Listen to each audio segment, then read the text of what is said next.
Bonjour LifePoint, je m'appelle Itarina et je suis la responsable des petits groupes ici à LifePoint. Laissez-moi vous souhaiter la bienvenue et vous remercier de faire partie de notre église à distance. Vous savez, l'église est vraiment quelque chose de primordial et important et vous et moi, vous en faisons partie. C'est pour cela que nous voudrions savoir comment vous passez vos cultes à la maison. S'il vous plaît, faites un selfie, faites des photos, vous pouvez nous taguer sur les réseaux sociaux, ça va nous permettre de voir comment vous regardez nos cultes à distance. Eh bien, je suis vraiment très impatiente de passer de la louange avec nos amis Tullio et Natalia. Également contente d'entendre le message par Raphaël qui va prêcher sur le pacte d'amitié qui se trouve sur le livre de 1 Samuel, chapitre 18. Si vous n'avez pas vos Bibles, c'est le moment de courir aller chercher votre Bible. Ce sera vraiment beaucoup plus facile de suivre le sermon avec vos Bibles à côté.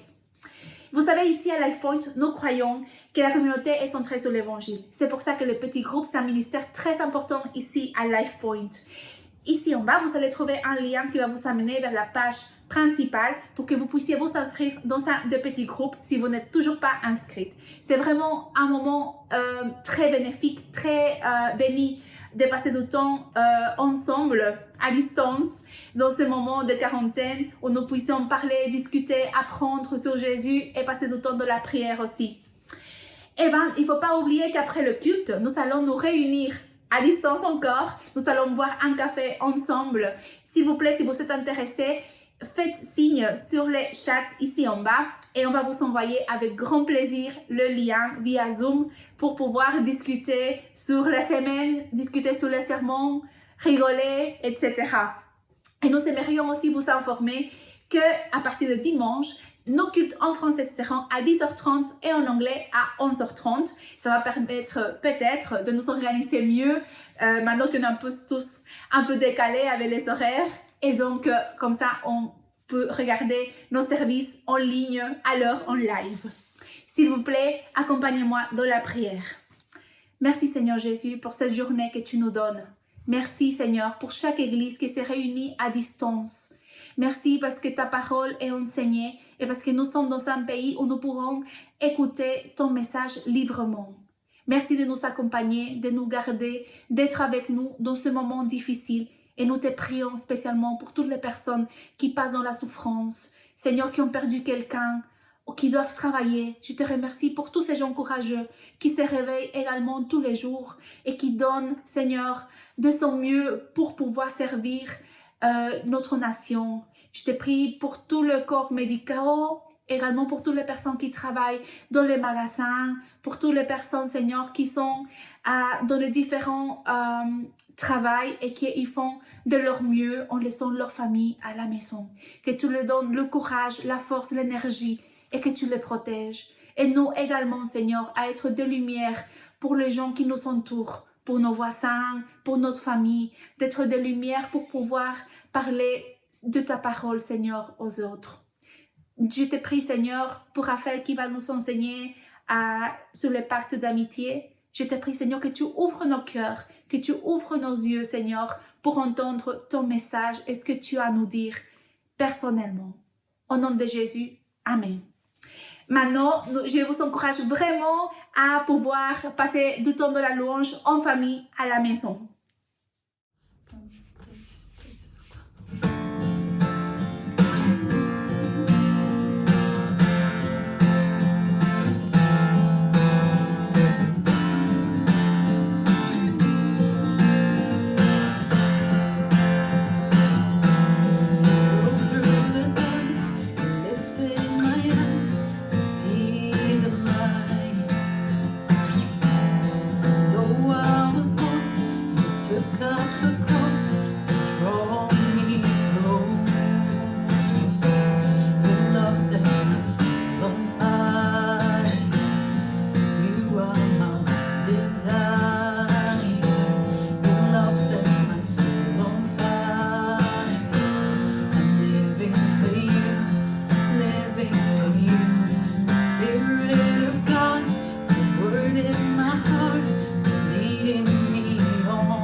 set my soul on fire.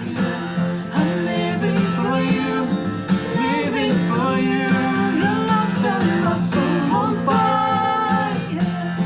You are my one desire. Your love set my soul on fire. I'm living for you, living for you.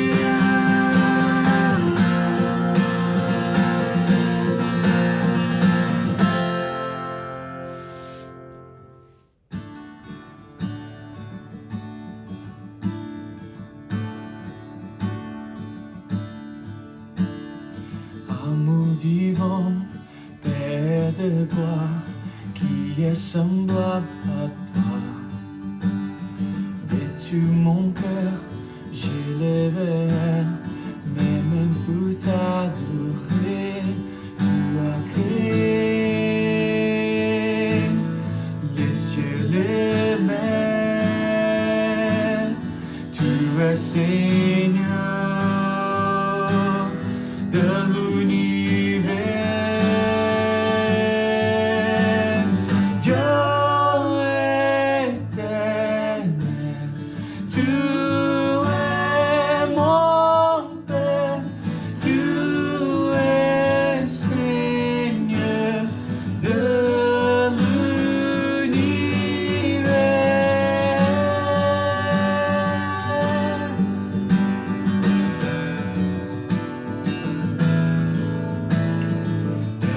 Des cieux, tout est offert. Pour moi, tu as souffert. Tu as vaincu, tu as gagné. Tu es ressuscité. Tu as créé les cieux, les mers. Tu es Seigneur de l'univers. Dieu éternel, tu es mon Père, tu es Seigneur de l'univers. Dieu éternel, tu es mon Père, tu es Seigneur de l'univers.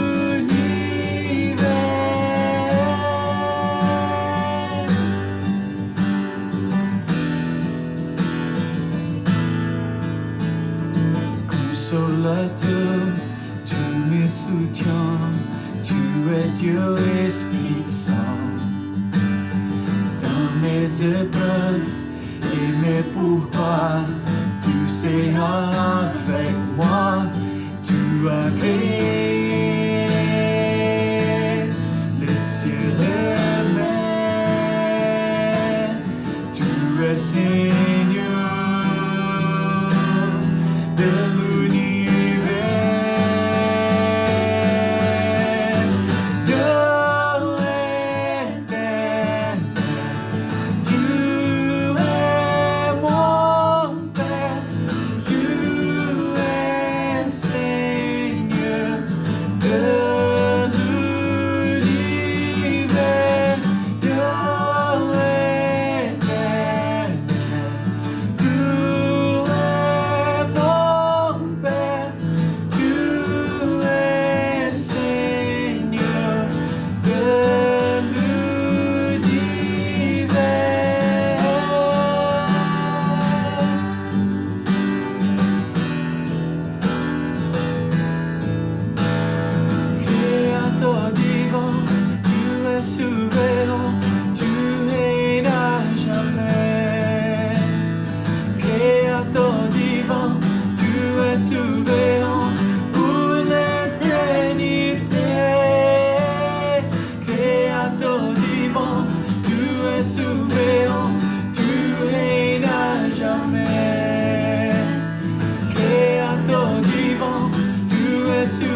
Bonjour à tous, je suis tellement heureux de vous retrouver ce matin.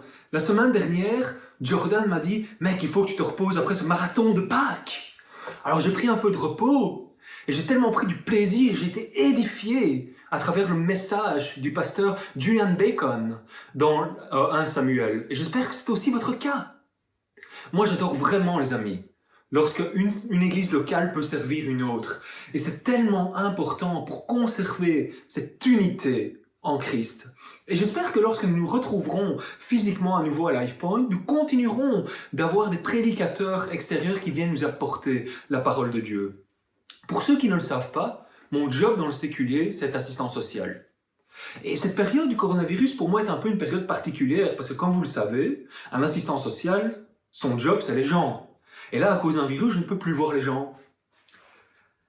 Et je dois même avouer que s'ils ne viennent me voir avec des problèmes, parce que c'est ça, un assistant social, c'est les gens qui viennent le voir avec des problèmes, ils viennent pas me voir pour prendre le thé et les petits biscuits à 4 heures, eh ben, certains d'entre eux me manquent.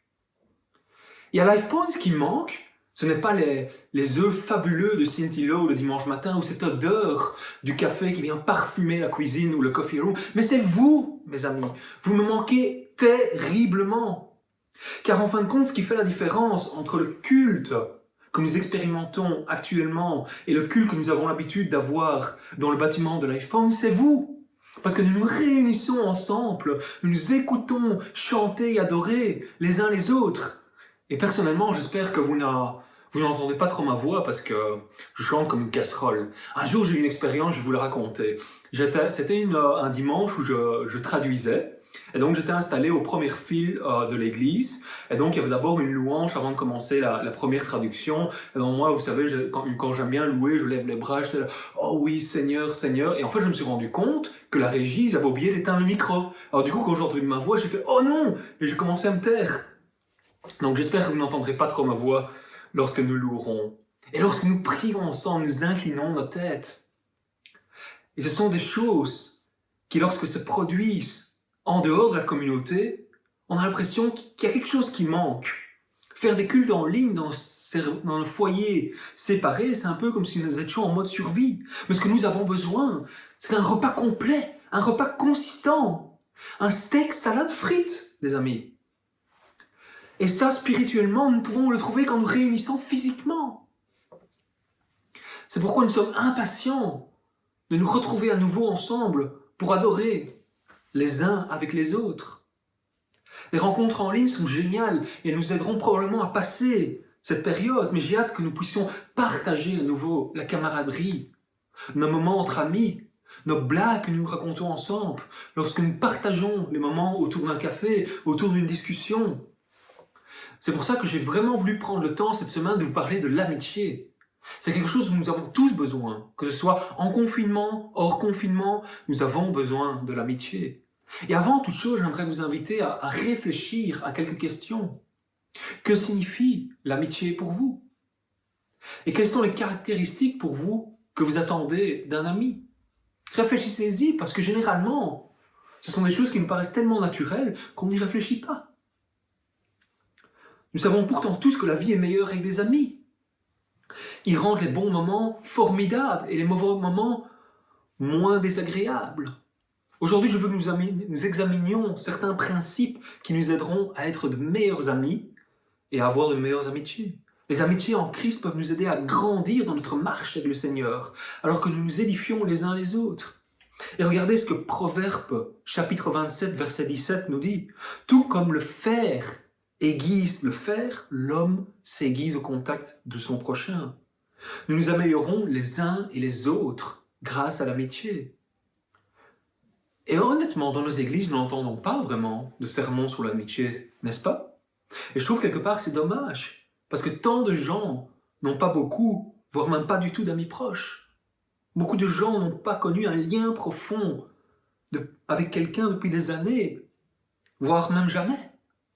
Mais c'est essentiel dans le plan de Dieu et pour l'épanouissement de l'homme. Nous avons été créés pour l'amitié, mes amis.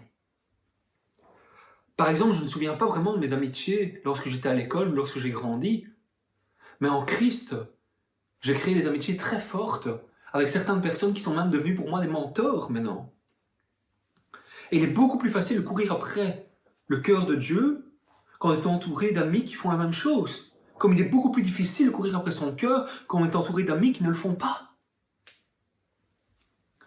Maintenant, je ne suis pas en train de dire ici que vous ne devez avoir que des amis chrétiens. Au contraire, il est important de fréquenter des amis non-croyants, de vivre ce qu'ils vivent, de partager leurs moments. Car c'est la mission que Dieu nous a donnée. Rappelez-vous, allez et faites des nations des disciples. Dieu nous a placés où nous sommes, il nous a donné les amis que nous avons pour un but bien précis, leur apporter la lumière de l'Évangile. Et vous savez bien qu'avec Dieu, rien, mais rien, n'est le fruit du hasard. Avec lui, c'est un plan qui est préparé depuis A jusqu'à Z. Allez, moi j'en ai déjà beaucoup dit ici, laissons place à la parole de Dieu. Prenez vos Bibles dans le premier livre de Samuel, au chapitre 18. Aujourd'hui, nous allons regarder le couple d'amis le plus célèbre des Écritures, Jonathan et David. Mais peut-être avant cela, j'aimerais faire une petite remarque. Je sais bien qu'on avait dit qu'après les 7 églises de l'Apocalypse, nous allions étudier ensemble la première lettre de Timothée. Mais il y a certains thèmes que nous aborderons dans cette lettre et certains objectifs que nous nous sommes fixés qui sont préférables d'attendre que nous puissions réunir ensemble à nouveau. Donc actuellement, nous faisons des sermons par rapport à des thèmes. Alors la relation entre David et Jonathan peut être qualifiée d'un pacte d'amitié. Julia nous a déjà donné la semaine passée un peu de contexte sur 1 Samuel, mais refaisons un peu un tour d'horizon. Si vous vous souvenez de la semaine dernière, Dieu a dit à Samuel d'instituer Saoul comme premier roi d'Israël. Il était fort, il était grand et il était beau. Mais c'était aussi un fou orgueilleux. Donc Dieu a rejeté Saoul après l'avoir averti par Samuel, parce que Saoul recherchait plus ses intérêts à lui que d'accomplir le dessein de Dieu pour Israël. Donc Dieu dit à Samuel de oindre un nouveau roi qui viendra après Saoul. Et Dieu ne choisit pas quelqu'un de la lignée de Saoul, il choisit un fils de berger nommé David. Et contrairement à Saoul, David était passionné par Dieu. Il cherchait sa gloire, c'était un homme qui suivait le cœur de Dieu. Et il a rapidement aussi gagné le cœur du peuple. Après que David ait tué Goliath, Saoul l'a fait entrer dans son cercle intérieur. Et tout allait bien, jusqu'à ce que Saoul remarque que les gens aimaient David plus que lui. Ils écrivaient et chantaient des chansons en disant que Saoul était bien, mais que David était génial. Donc comme nous l'avons dit, Saoul devient jaloux et il décida de tuer David. Mais Saoul avait un fils nommé Jonathan qui était héritier du trône. Et donc vous pouvez vous dire, ouais, il allait avoir la même pensée que son père, parce que David aurait pu être une entrave, se dire, je n'aurai jamais accès au trône. Parce qu'il représentait une menace de son pouvoir et de son influence. Mais contrairement à Saoul, Jonathan était un homme très pieux et adorateur du Seigneur. Il était soumis à la volonté de Dieu. Car il a vu que Dieu avait choisi David comme roi. Et son engagement et son amour pour David nous montrent à quoi ressemble un pacte d'amitié. La version originale en hébreu dit même que Jonathan aima David comme son propre âme, comme sa propre âme, pardon. Et le premier aspect du pacte d'amitié que j'ai envie de voir avec vous aujourd'hui, c'est l'engagement et la loyauté. Et pour cela, prenons donc le premier livre de Samuel, le chapitre 18 et les versets 1 à 3. Voici ce que nous disent les Écritures. Dès que David eut achevé de parler à Saoul, Jonathan s'attacha à David. Jonathan l'aima comme lui-même. Ce même jour, Saoul retint David. Il ne le laissa pas retourner chez son père. Jonathan conclut une alliance avec David parce qu'il l'aimait comme lui-même. Juste après que David était amené à la cour de Saoul, il est dit que l'âme de Jonathan était liée au cœur de David. J'aime cette image parce qu'elle me rappelle le deuxième plus important commandement. C'est aimer son prochain comme soi-même. Jonathan et David s'aimaient comme des frères. Ils avaient une relation profonde, riche l'un avec l'autre. Et chacun voulait le meilleur pour l'autre. Avez-vous déjà eu un ami comme ça? Quelqu'un avec qui vous avez l'impression que vous êtes lié, que votre âme est liée? Leur bien-être est le vôtre? Ces victoires sont les vôtres? Ces douleurs sont les vôtres? Ces épreuves, vous les viviez comme si c'était les vôtres? C'est une grande chose à avoir, et c'est une chose que nous devrions tous chercher à cultiver. Saoul finit par être furieux de l'amour entre Jonathan et David, parce qu'il ne comprend pas vraiment la raison de cet amour de Jonathan envers David. Parce que pour lui, il le voit plus comme un ennemi, quelqu'un qui va l'empêcher d'aller et d'accéder au trône tant qu'il sera vivant. Donc il lui dit d'amener David pour le mettre à mort. Mais Jonathan n'y a même pas pensé un seul instant. Il était fidèle à son ami. Son engagement envers David ainsi que vers le Seigneur valait la peine de perdre le royaume. Et la relation n'était pas unilatérale. David était également loyal envers Jonathan. Et dans notre vie, nous avons des amitiés qui malheureusement sont unilatérales. Et ce sont des amitiés qui parfois peuvent même devenir à long terme toxiques. Parce qu'on a l'impression que tout va toujours que dans un sens. Et généralement, c'est lorsque nous avons besoin de ces amis-là, pour qui nous avons sacrifié notre temps, pour qui nous avons donné, en qui nous avons été loyaux, qui ne sont jamais disponibles lorsque nous appelons à l'aide à notre tour. Et après que Jonathan et Saoul aient été tués au combat pour les Philistins, leur corps a été accroché au mur de Beth-Shean. Les habitants de Yabesh de Galaad ont volé leur corps. Mais quand David a appris cela, il a ramené leurs os à la maison pour leur offrir une sépulture digne de ce nom.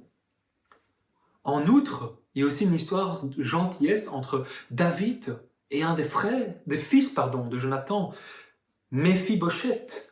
Et cette histoire se passe dans le 2e livre de Samuel, au chapitre 9. C'est une histoire que j'ai découverte en préparant ce message, je ne la connaissais pas d'avant. Et elle est très émouvante. Si vous ne la connaissez pas, je vous invite à aller la découvrir. 2 Samuel, chapitre 9. Quand Méphibosheth était un petit garçon, il était paralysé. Et alors qu'il essayait de fuir Israël après la mort de Saoul et Jonathan, parce qu'en général, lorsqu'un nouveau roi arrivait, il décimait le restant de la famille du roi précédent. C'est pourquoi c'est pas facile, Méphibosheth essayait de quitter la ville rapidement. Mais après qu'il soit devenu infirme des pieds et qu'il ait passé des années dans la pauvreté, David l'a accueilli chez lui. Et il a dit à son serviteur qu'il mangerait toujours à sa table. Au début de 1 Samuel 9, il pose la question suivante. Reste-t-il encore quelqu'un de la maison de Saoul pour que je lui fasse du bien à cause de Jonathan? Pour que je lui fasse du bien à cause de Jonathan. Les amis d'un pacte d'amitié sont d'une loyauté sans faille l'un envers l'autre. Et ici, en l'occurrence, même après la mort de Jonathan, David a maintenu cette loyauté en accueillant le fils de Jonathan à sa table. Il a mangé avec lui après avoir vécu dans la pauvreté. Tant de fois, certaines personnes peuvent traiter les amis comme des objets jetables. L'amitié devient alors plus un pacte, mais une consommation. Ils y cherchent leur propre intérêt. Et cela parfois se termine en drame. Imaginez un ami qui, après des années, se rend compte que l'autre personne qui était supposée être son ami l'a en fait utilisé pour son propre intérêt. C'est dramatique. Et ce n'est pas le modèle de l'amitié qu'on voit dans les Écritures. Et ce n'est pas quelque chose, écoutez bien, ça c'est important, ce n'est pas quelque chose qui nous mènerait à un épanouissement. Ni pour vous, ni pour moi, ni quiconque. Les amitiés de Pâques perdurent. Elles sont là pour longtemps. Et elles ne se reposent pas sur la commodité ou la proximité. Aujourd'hui, il est certainement plus facile pour une amitié d'être durable lorsque nous vivons dans la même zone géographique, lorsque nous sommes tout près. Mais bien souvent, si l'un ou l'autre déménage, nous nous perdons de vue. Cela ne veut pas dire que nous devons toujours être proches de chaque ami que nous avons eu tout le temps. Ça veut plutôt dire que la proximité n'affectera pas le niveau de loyauté et d'engagement que nous avons avec nos amis. Comprenez la différence? Les amitiés de Pâques investissent du temps, de l'énergie, de l'amour et de la loyauté, peu importe combien de temps vous vivez là où vous vivez. Et souvent, ces amitiés dureront, quelle que soit la distance qui vous sépare. Moi, je suis persuadé, parce qu'à LifePoint, il faut savoir, si vous regardez pour la première fois, qu'on a beaucoup de gens qui sont expatriés. Donc, ils viennent pour des contrats de travail, par exemple, ou des études pendant quelques années, et après, ils retournent dans leur pays d'origine. Mais ça ne veut pas dire que donc, de ce coup-là, ils ne doivent pas créer d'amitié. Les amitiés qu'ils créent ici pourront continuer et durer dans le temps. Peu importe que vous soyez de l'autre côté du globe. Par exemple, dans mon cas, mon ami pasteur qui vit en Espagne, nous ne voyons que toutes les années, et encore, c'est pas toujours le cas. Mais je sais que c'est un ami loyal sur qui je peux compter. La distance qui nous sépare n'influence pas la qualité et la loyauté de notre amitié. Nous sommes loin en kilomètres, mais unis en Christ. Et l'un des meilleurs endroits pour louer ce type d'amitié, c'est nos petits groupes bibliques, nos small groups. Lorsque nous nous réunissons en communauté avec d'autres croyants, nous pouvons apprendre à les connaître. Parce que parfois, quand c'est en grande masse, le dimanche après l'église, c'est pas toujours évident, n'est-ce pas, de créer des liens, d'aller parler, surtout si vous êtes comme moi un peu timide, que vous n'osez pas trop aller vers les autres. Les petits groupes sont une bonne opportunité pour cela. Elles offrent un lieu où nous pouvons apprendre aussi à prendre soin des autres, à nous inquiéter pour nous partageons les victoires, nous partageons les batailles, nous partageons la gaieté, nous partageons les tristesses en Christ. Et si vous n'êtes pas dans un petit groupe virtuel en ce moment, assurez-vous de cliquer sur le lien affiché sur nos médias sociaux après ce service en ligne. Car c'est un investissement à faire. Parfois vous pouvez dire « Ah mais j'ai un agenda chargé, vous savez c'est difficile pour moi ». Mais le sacrifice de temps que vous allez prendre pendant 1-2 heures pour vous réunir avec votre petit groupe, c'est quelque chose de qualité. C'est comme ça que se construisent des amitiés durables, des amitiés solides. Et Spencer et Bolou WC sont les leaders du petit groupe en français. Et ils seront ravis de vous accueillir, d'apprendre à vous connaître dans leur petit groupe. Spencer est quelqu'un qui aime Jésus. Et il adore passer du temps dans sa parole, à la méditer avec ses frères et sœurs. C'est quelqu'un qui prie beaucoup pour ses frères et sœurs. Tout au long de cette crise du Covid, il m'a souvent dit « Je prie pour vous. Je suis avec vous dans la prière. » Quel soutien de qualité de la part d'un leader pour les gens et les membres de son petit groupe. La vie chrétienne, mes amis, est un sport de groupe, c'est pas un sport individuel. Lorsque nous allons avec des amis profonds et fidèles à nos côtés, nous sommes plus forts. Ne jamais cultiver de profondes amitiés avec nos frères et sœurs en Christ serait comme essayer de gagner la Coupe du Monde, tout seul. On ne passera jamais le premier tour. Nous avons besoin de loyauté et d'engagement les uns envers les autres afin de pouvoir nous édifier les uns et les autres en Christ. Le deuxième élément de ce pacte d'amitié est le sacrifice. Donc rappelez-vous, premièrement, l'engagement et la loyauté. Deuxièmement, maintenant, le sacrifice. Et je vous propose de voir toujours dans le premier livre de Samuel, chapitre 18, le verset 4 maintenant. Dès que David eut achevé de parler à Saoul, Jonathan s'attacha à David. Jonathan l'aima comme lui-même. Ce même jour, Saoul retint David. Il ne le laissa pas retourner chez son père. Jonathan conclut une alliance avec David, parce qu'il l'aimait comme lui-même. Il ôta le manteau qu'il portait pour le donner à David, ainsi que les habits, et même son épée, son arc et sa ceinture. On pourrait dire, oh, Jonathan, mais qu'est-ce que tu fais là? Wow, tu vas comme ça au beau milieu du champ, donner tous tes habits à David? Mais encore une fois, comprendre le contexte d'un verset, d'un chapitre, d'une portion, est primordial. Jonathan savait que Dieu avait rejeté la maison de Saoul. Il savait qu'aux yeux de Dieu, il n'y avait pas accès au trône d'Israël. Ainsi, par obéissance à Dieu et par amour pour David, Jonathan démontre qu'il comprend que David est le prochain roi légitime. Les vêtements, l'armure, l'épée et tout ce qu'il portait étaient réservés aux héritiers. Ainsi, en le donnant à David, il dit « Je sais que tu seras le prochain roi et je me soumettrai à ton règne. » Mais quelle preuve de fidélité! Waouh, quel sacrifice!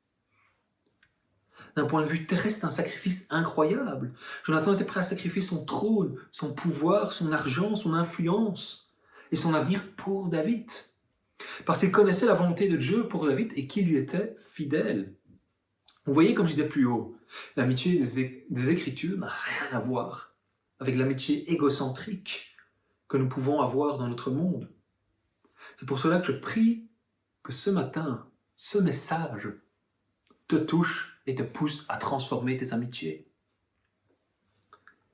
La réponse de Jonathan est totalement différente de celle de Saoul. Saoul a répondu à l'onction de Dieu sur David comme prochain roi, par la colère, par la fureur, par la jalousie, par la haine.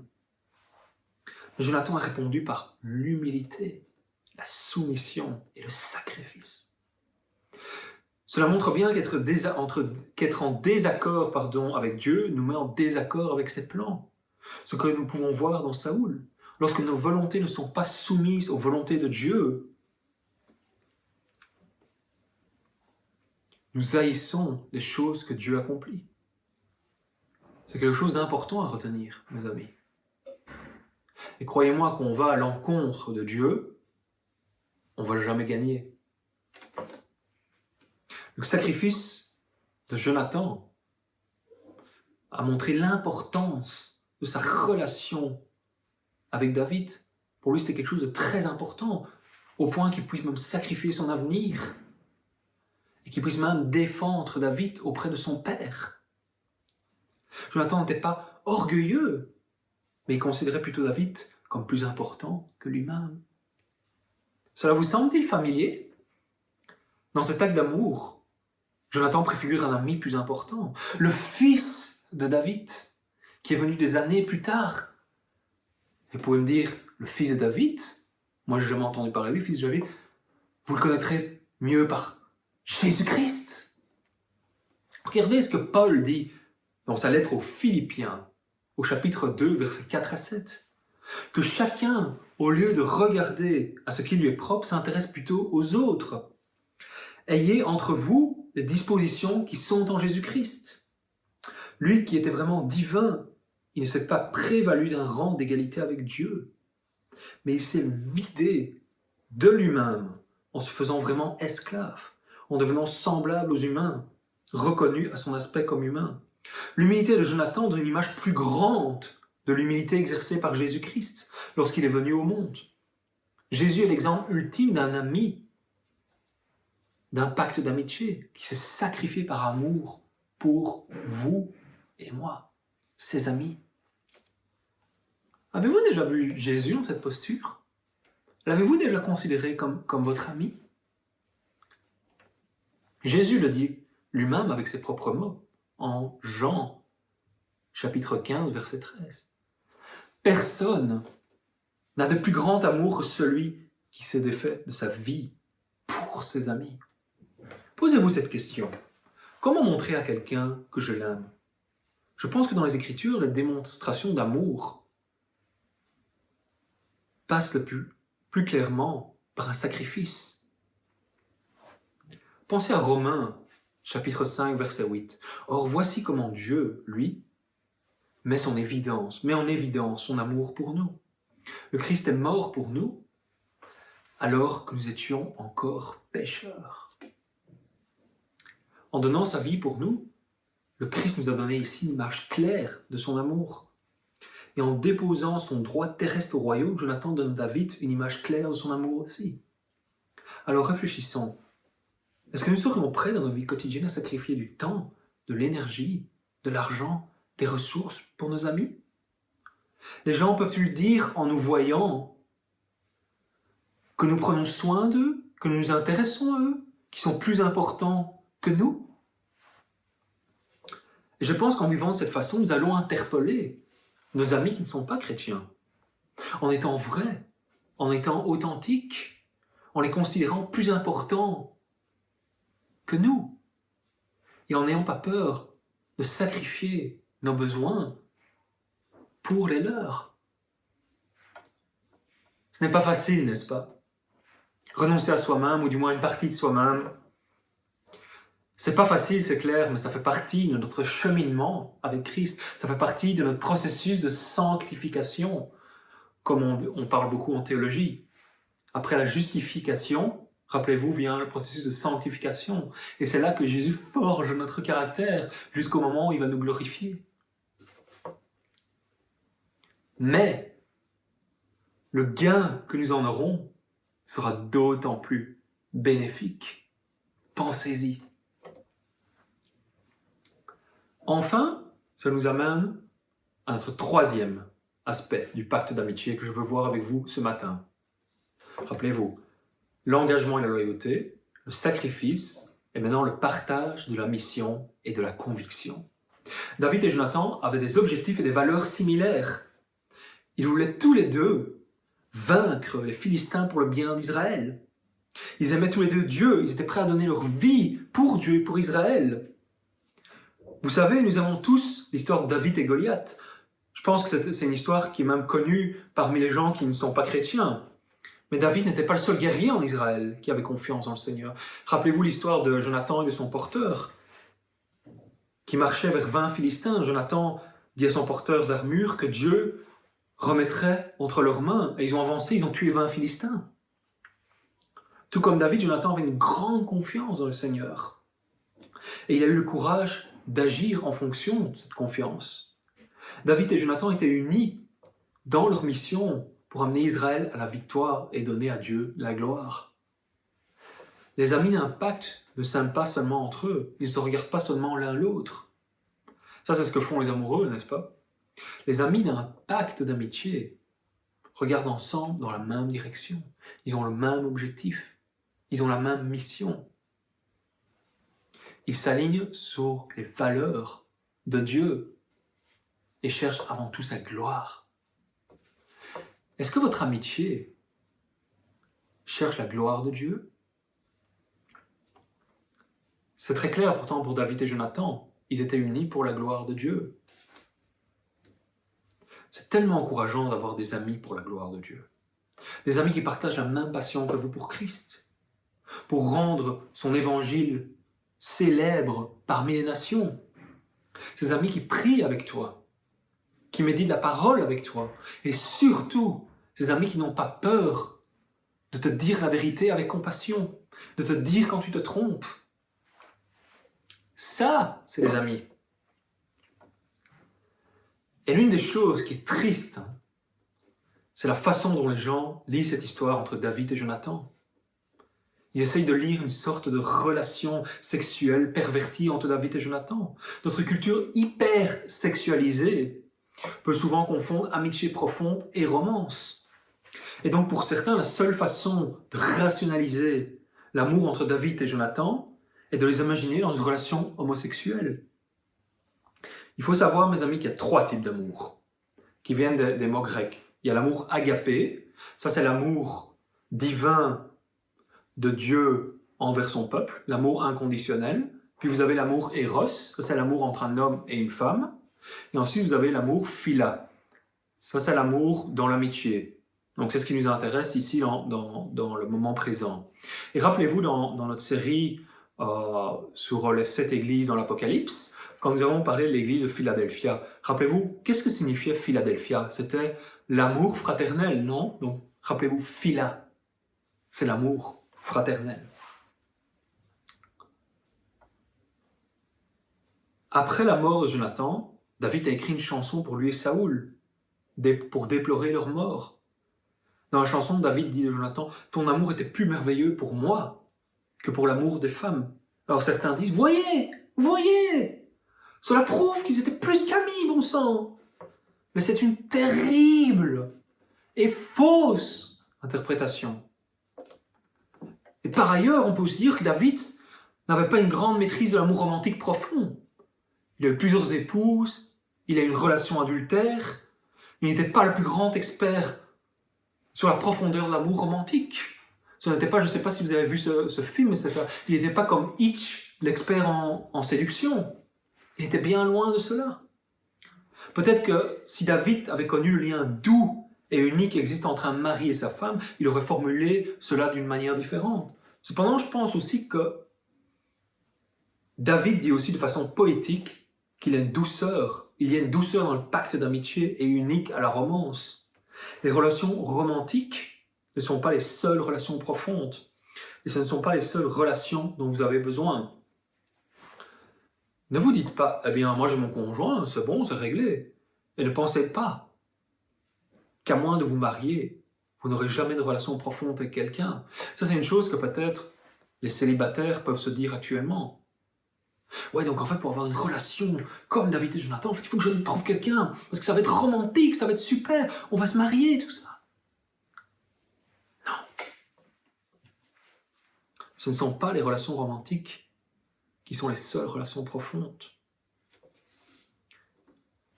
Le mariage et l'amitié, mes amis, sont deux relations importantes. Mais ils ont des objectifs aussi différents. Il est important que nous ayons bien ces catégories à l'esprit, afin de pouvoir nous épanouir au sein de nos amitiés et de notre mariage, et ne pas attendre que l'un ou l'autre fonctionne comme l'autre. David et Jonathan étaient les meilleurs amis, et leur cœur était soudé dans le but de travailler ensemble pour la gloire de Dieu. L'unité dans la mission et la conviction est une marque d'amitié dans ce pacte qui vous unit, dans ce pacte entre deux amis. Regardez dans l'évangile de Jean, chapitre 15, verset 15.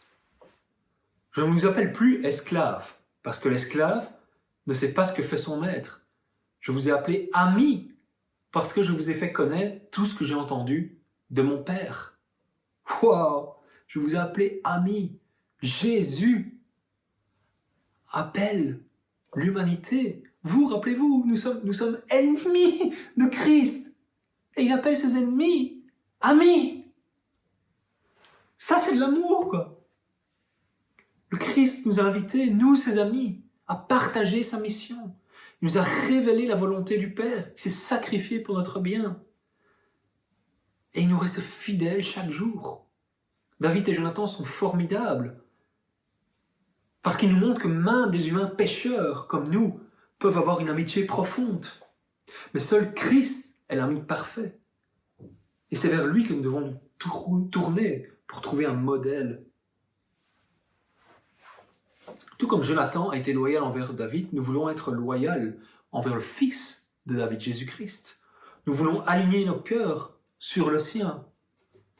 Rester loyal envers lui et nous sacrifier pour le bien de son règne.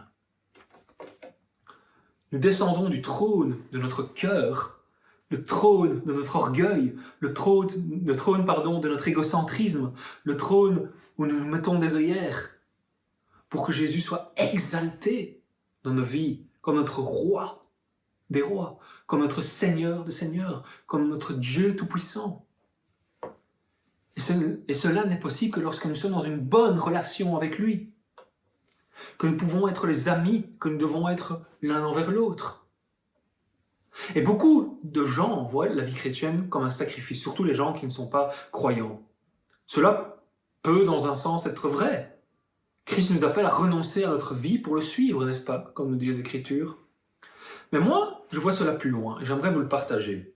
Lorsque nous construisons une relation d'amour avec le Christ, cela, pour moi, je ne le vois plus comme un sacrifice, car les choses que nous abandonnons pour le suivre ne sont rien par rapport aux richesses de son amour et de la relation qui nous unit à lui. Et je pense que Jonathan voyait cela de la même façon avec David. Il était prêt à tout sacrifier pour sa relation avec David. Il l'aima comme son âme. Et nous, sommes-nous prêts à tout sacrifier pour Jésus-Christ?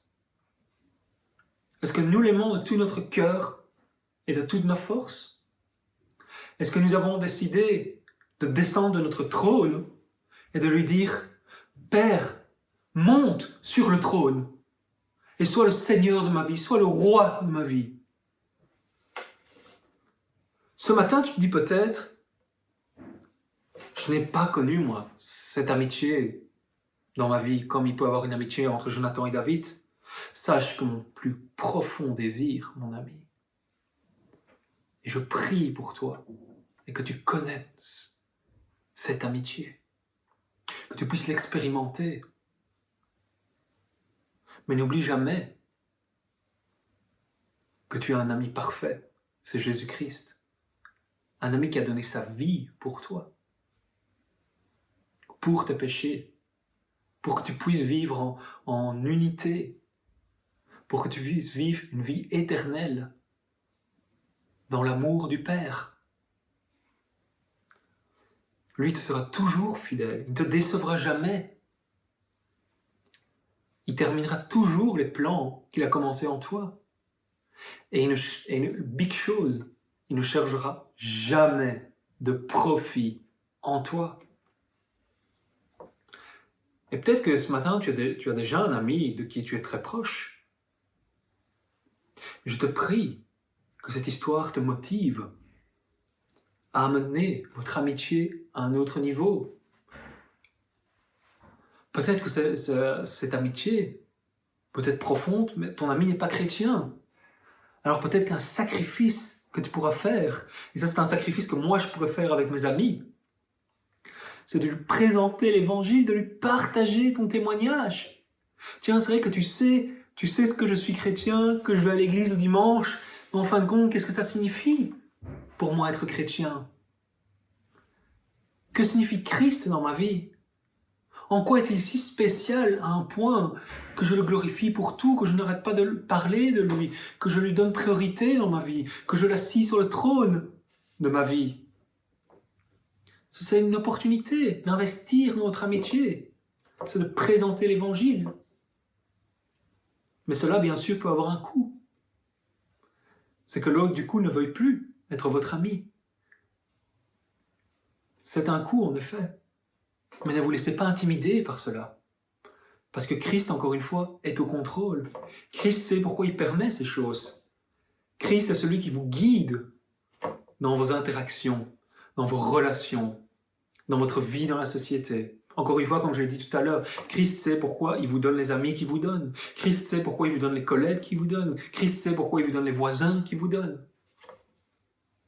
Nous sommes, en fin de compte, que ce soit dans notre entourage, que ce soit dans notre famille, que ce soit dans notre travail, nous sommes des missionnaires.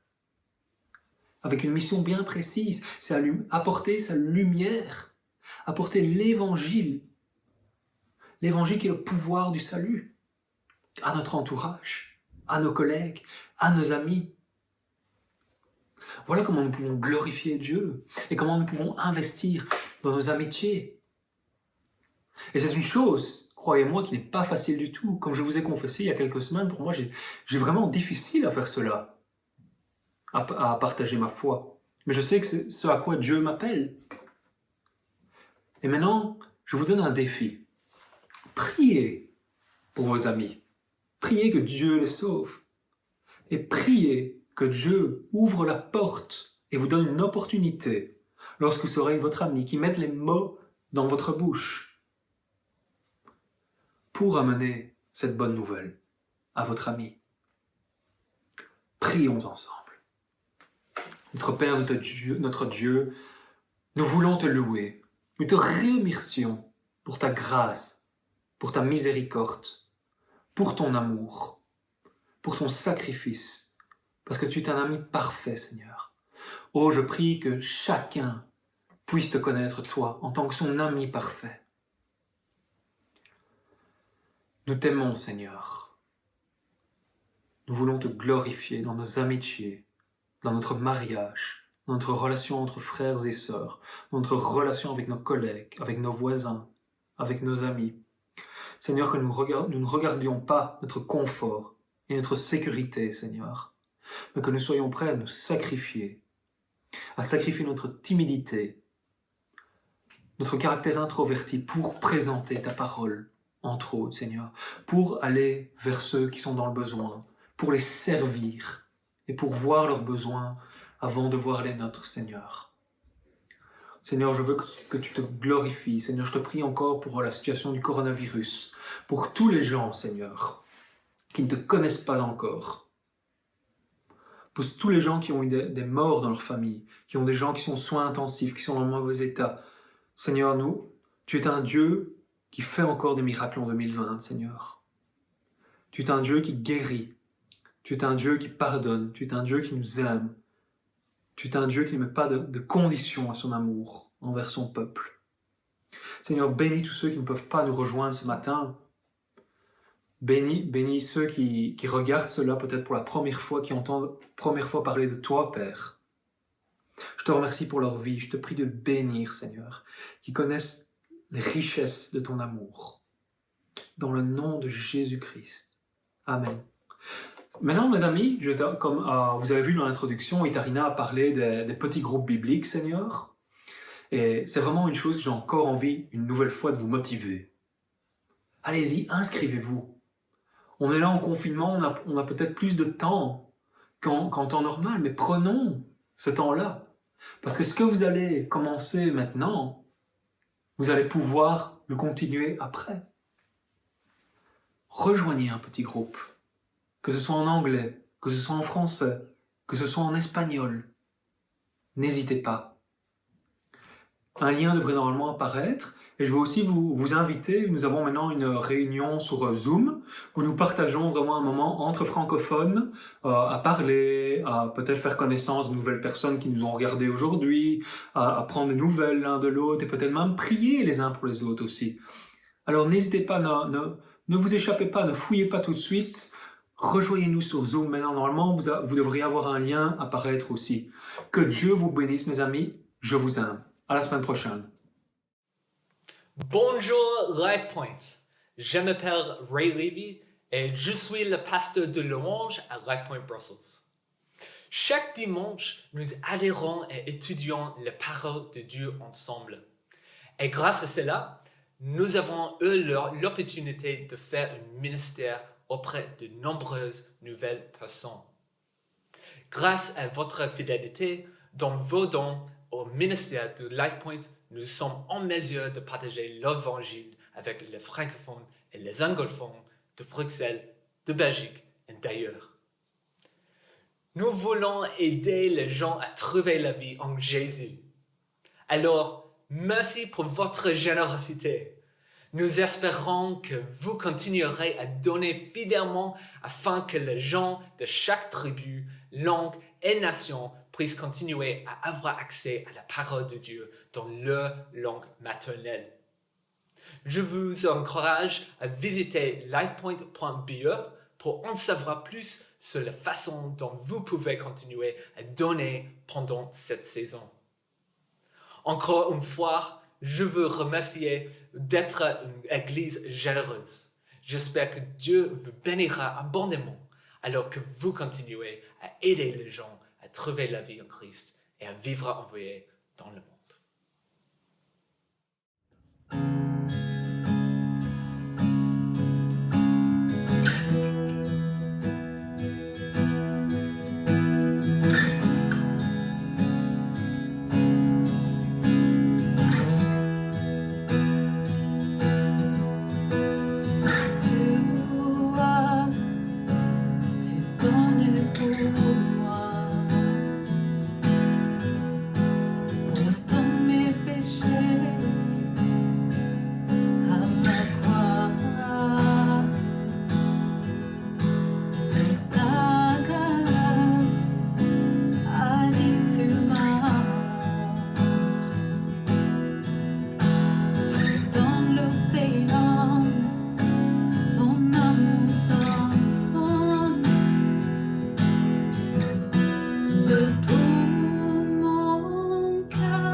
so far.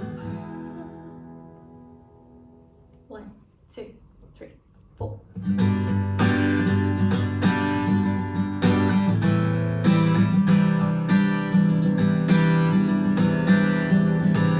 He's coming on the clouds. Kings and kingdoms will bow down, and every chain will break as broken hearts declare His praise. For who can stop the Lord Almighty? Our God is the Lion of Judah. He's roaring with power and fighting our battles. Never knee will bow before Him. Our God is the Lamb that was slain for the sin of the world.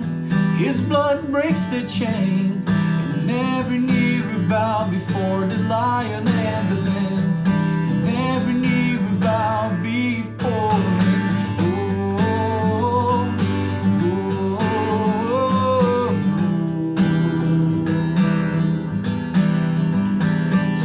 Open up the gates, make way before the King of Kings.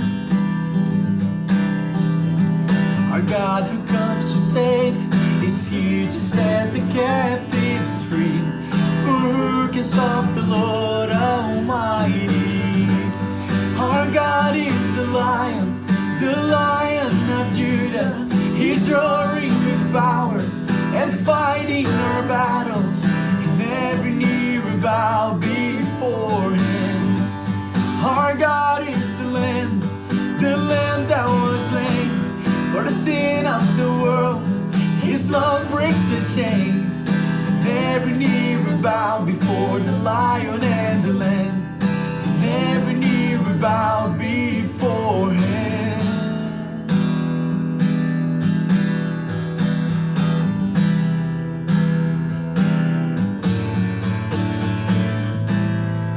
Who can stop the Lord Almighty? Who can stop the Lord Almighty? Who can stop the Lord Almighty? Who can stop the Lord Almighty? Who can stop the Lord Almighty? Who can stop the Lord Almighty? Who can stop the Lord Almighty? Who can stop the Lord? 1, 2, 3, 4. Our God is the Lion of Judah. He's roaring with power and fighting our battles. And every knee will bow before Him. Our God is the Lamb that was slain for the sin of the world. His blood breaks the chains, and every knee will bow before the Lion and the Lamb. And every knee will bow before Him. Oh, oh, oh,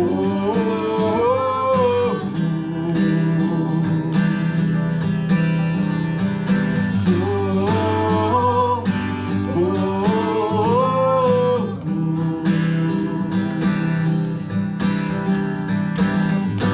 God bless you, Life Point. Have a great week.